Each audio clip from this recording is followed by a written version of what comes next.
Hey everybody, it's Roya.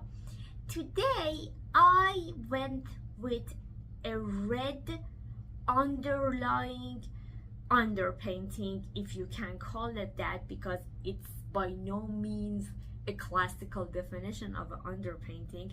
It's just me mapping the general outline of where my biggest shapes are and kind of giving myself a rough sketch, a rough map of this whole thing, and being able to just be more comfortable initiating this whole thing.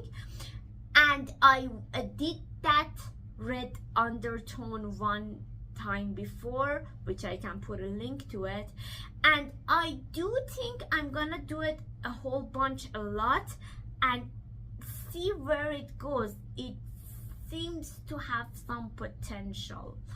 So let's paint.